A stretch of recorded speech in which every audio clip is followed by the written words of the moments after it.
Hello everyone, I'm here with a Vampyr recording to update the best weapon thing that I was talking about.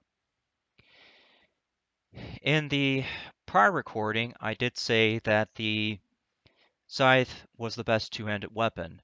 I still believe that despite finding the perfect mace, or mace I guess. Here's my logic for that.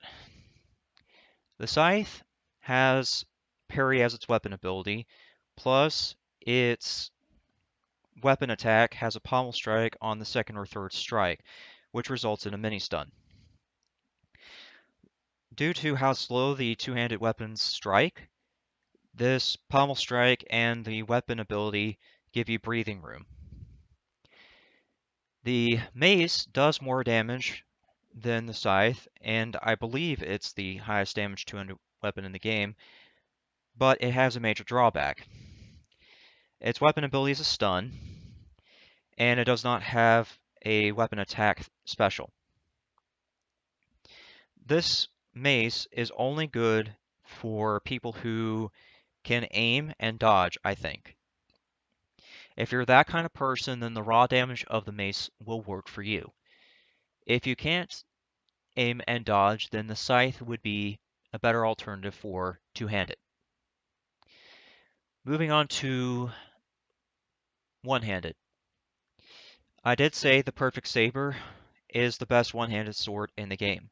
That is still true to an extent. I did not realize that Dragonbane was in the game, but you have to realize that the perfect saber is a matter of convenience. It is something that you get for doing a boss fight. Dragonbane, on the other hand, requires you to do an investigation and a puzzle. This can be missed.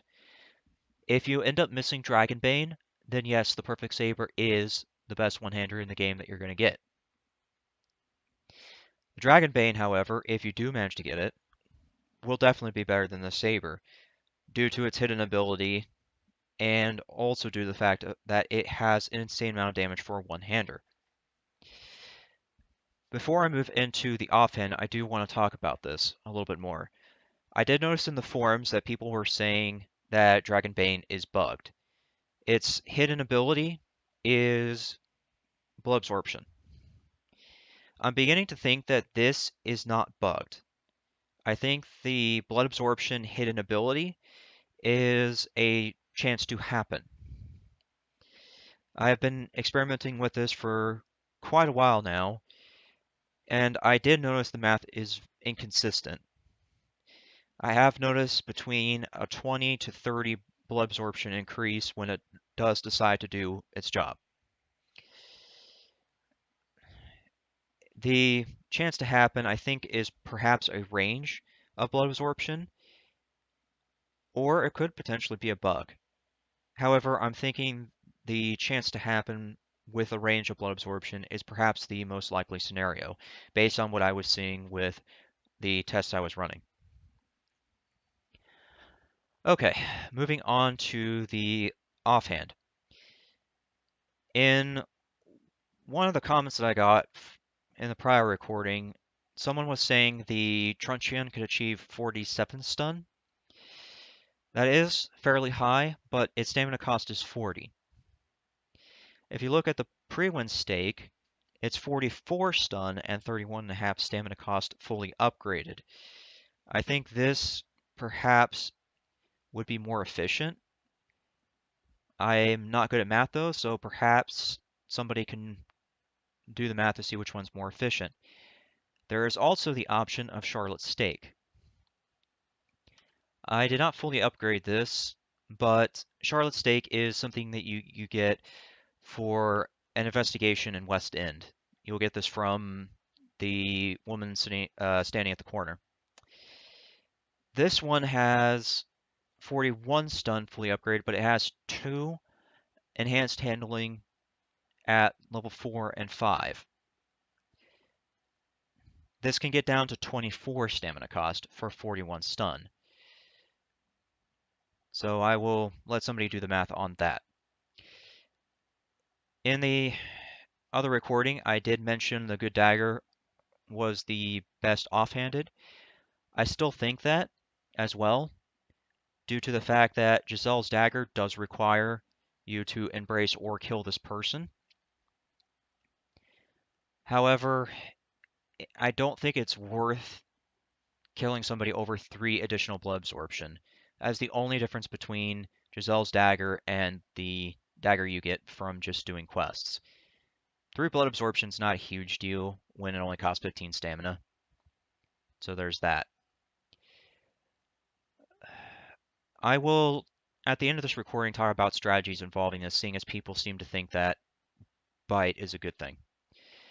Moving on to firearms. I did buy Milton Shotgun for this playthrough. Milton Shotgun can be purchased from Milton at Pembroke Hospital. It costs 250 shillings, and it does an insane amount of damage. It actually does more damage than the double-barreled I was showing in the last recording, which is this right here. You'll notice it's 728 damage versus 749. Given the reload time on this, that extra damage means a lot. Now, like the Perfect Saber and True Dragonbane subject, this is a matter of convenience. If you don't have the money to be buying Milton Shotgun, then you can use the pump action that I showed in the last recording. It is a perfectly fine second shotgun to have. However, if you manage to get the money for doing this, then Milton Shotgun plus the double barrel that you pick up through the quest lines would be your 2 best shotguns to have. It may seem like a lot to set that up because of the fact that you only really use this acid damage for one boss fight, but I can tell you that boss fight is really hard, and this gives you breathing room. I still have the pistol Parabellum. This one seems to be the best pistol in the game, as far as I can tell. Now, I will talk about the Revolver before I move on. You will notice that in here it does have the option for increased damage at level 2, and then at level 3 it adds 5 stun points, firepower again, and then at level 5 it has another stun. In total it can add 10 stun points to itself, so this could be a ranged stun option if you really want to mess with that, but I don't think it's worth it. Okay, now that I have done my best to discuss all of this, let me get into the strategy involving Bite. If you were to use the pre-win stake or the Truncheon or Charlotte stake for a stun option, it would cost a lot of stamina to do that. Then you have to consider that you have to expend a bunch of experience to get the increased healing from Bite as well as the increased blood.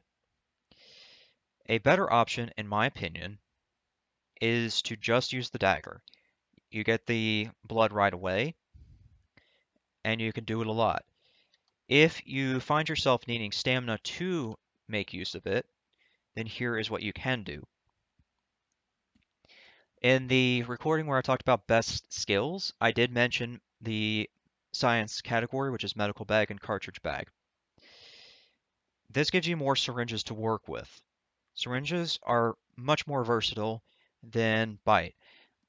Not every boss is going to be stunnable, or for that matter, the ones you find in the streets, like the normal monsters or people.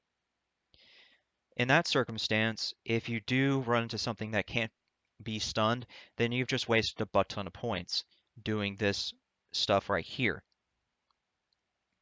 Whereas with the syringes, that is more versatile because you'll notice with the blueprints that at level 3, you can get up to 800 health instantly, as well 150 health points over 15 seconds at the tier 3 regeneration. The stamina serum at tier 3 is 150% more stamina regeneration for 15 seconds. So think about this. Let's say it takes you 3 swipes to get the blood you need from the dagger. That will take you about 3 or 4 seconds to do. That leaves you roughly 10 to 11 seconds to just start hacking at whatever you're trying to kill. If you run out of serums for regeneration, there is the blood serums. Your tier 2 restores 100 blood points instantly, with the tier 3 restoring 140. Essentially, this can be your heal when you run out of regeneration serums, because then you just cast your blood healing at that point. Or you can use it for more defensive options, such as coagulation or claws or something. So yes, this is way more versatile and ends up costing much less, because looking at the blood thing, you'll notice that it takes 300 for the first couple, then goes into 600, 900, 1200, 1500 for all of that. And then over here, it's the same deal, 600, 1000, 15, 15, 2000. Whereas with this, you end up avoiding both upgrades and end up spending this right here to get 10 syringes. Or plus 10 syringes, I'm sorry. So a total of 12 if I'm reading the tooltip correctly. That's 12 stamina regeneration serums, 12 health regeneration serums, and 12 blood serums. That is far better than these two. Okay, so hopefully I explained that all a little bit better. If not, feel free to comment and I will do the best that I can to respond.